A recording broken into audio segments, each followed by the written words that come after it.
Chris, can you give us a line on the captain and his remarkable recovery? Yeah, well, it was always going to be one of those injuries that depended on his level of comfort and recovery, because basically it's a bruised sort of shoulder. So I must admit I didn't expect him to play this week, but got the word on Wednesday that he was a strong chance. And he trained really well last night and wants to play. So it's just one of those things, and we're really happy to have him back. Are the days of testing him out physically at training over? We've seen in the past guys get put through bruising fitness tests, pass them, and then wake up sore the next day, and they're no good to... Yeah, we didn't do that. Yeah. Just go with the medical advice and how he's feeling, and he gave us the nod, so we'll go with it. Is he a pretty tough sort of guy? Like, do you think there's nothing there, or do you think there's just something he's prepared to cope with? Yeah, all players play with sort of injuries, so he's no exception to that. Even though I would say he's on the Richter scale of toughness, Beams is pretty tough. Yeah.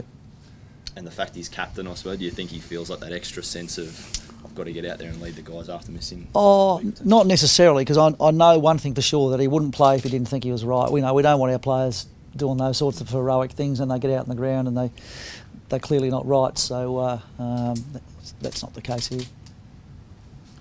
What does it do for your footy side? I mean, you won without him, but Geelong's a big time opponent, and it's probably the biggest game of the year in terms of the crowd you're expecting and the atmosphere, I suppose. And what does it do for the team to have the captain back?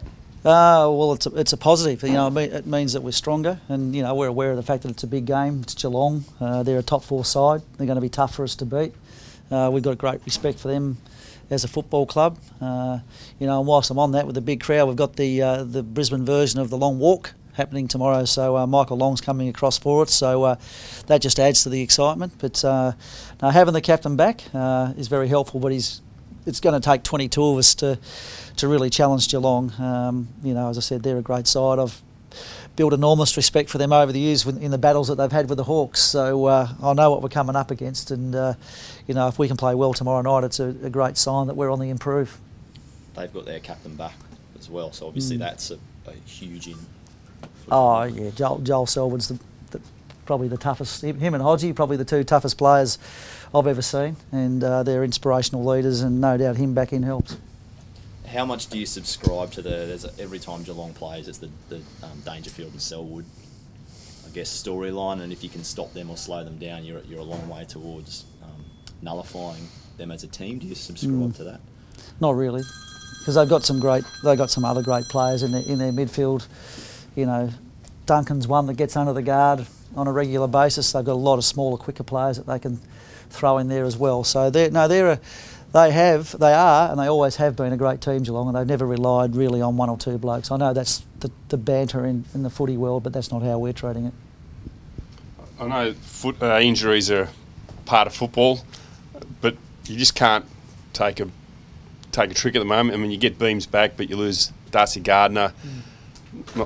Probably not the most skillful player, but he's one of those ones who what you get every single week from him, competitiveness. I imagine he's a pretty big loss for you. Yeah, he's been a rock-solid player all year, and he can play on talls and smalls. He gives us that versatility.